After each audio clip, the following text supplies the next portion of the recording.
everybody, and welcome to Retirement SOS. I'm Ernie, And I'm Beth.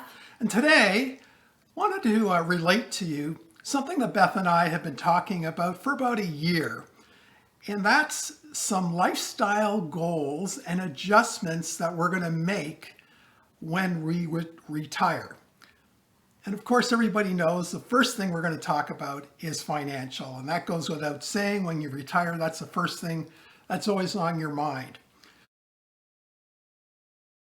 So, in our little perfect world, we would like our financial to continue with the lifestyle that we have had while we've both been working. Now, I don't know how realistic that's going to be, Probably not very. but let's just say that when we meet with the financial planner, that's the goal that we are going to outline to him. And then we're going to, I guess, maybe work the numbers. I mean, we have, various investments and bonds and in the money market, the stock market. We have RRSPs. RRSPs are registered retirement plans. We have tax-free savings accounts. And plus we have a paid house. So that's going to be very interesting. I mean, let's face it. We all want to continue with a good lifestyle when we retire.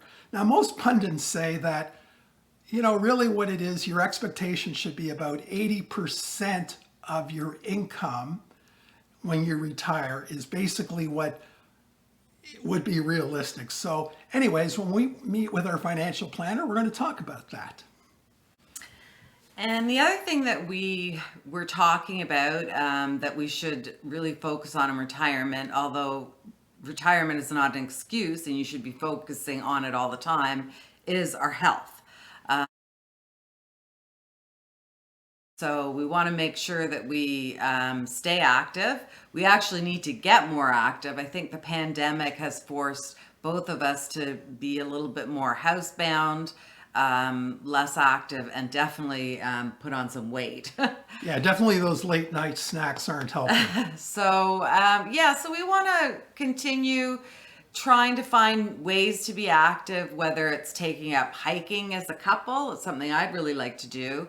I'd like to get into aquafit. I know that you enjoy walking, so we really want to make sure that we keep that up. We also want to make sure we look after our health, I guess, eating better and all those kinds of things. You want to look at your knee, which needs some seeing to. He's got a bad knee from injuries from years ago.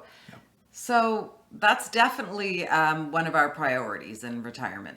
Let me ask you this. Is it safe or is it proper for a man to take aquafit? Seems like it's a woman's thing. No, not necessarily. Men can do whatever women can do and vice versa.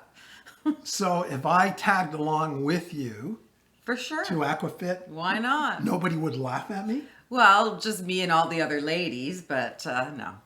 Okay, I'm going to have to think about that.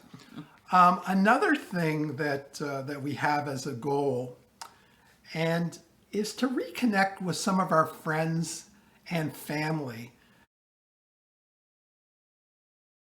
And obviously the pandemic did a number on meeting up with family members and also friends. But, when I look back, I know even before the pandemic, we were kind of waning in some of our relationships with some of our family members. I have a number of get busy and life gets busy and you just they're there, but you don't really sometimes just don't make the connection for one reason or another. You don't make the effort. Yeah, that's actually probably a better word, because I have a number of cousins that I wouldn't mind reconnecting with. As far as friends are concerned, here in Ontario, we were in this bubble probably longer than any other place on the planet Earth. So it was very, very hard for us to connect with a lot of our friends. And when we did connect with friends, they had to be part of a bubble of, two or four. So it wasn't that easy. And let's face it, we're all getting sick of the Zoom calls, the team calls, and, we want human contact. So I think we're going to do, we'll make a better effort of doing that. For sure. So we want to look at our expenses and how we can cut down on expenses. might be a challenge. We actually still have both our adult children living at home. Our son had moved out, but moved back in after the pandemic because he was paying really high rents downtown. And there was just no point in doing that because he was stuck in his little apartment with his roommates. So they all kind of went their separate ways. So we have our adult son at home. We have our adult daughter at home who's in grad school. They use our cars, so we have to maintain 2 cars. There seems to be a lot of expenses, but we do have to find some creative ways to cut down on expenses. So I don't know if that means no more hair highlights. I don't know. If it means finding, trying to save on our grocery bill or finding creative ways to save money. It's something that we definitely have to focus on.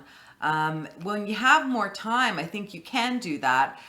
For example, this morning I went out to a local vacuum supply store. I needed to replace our central vac, the long kind of stick thing that you use.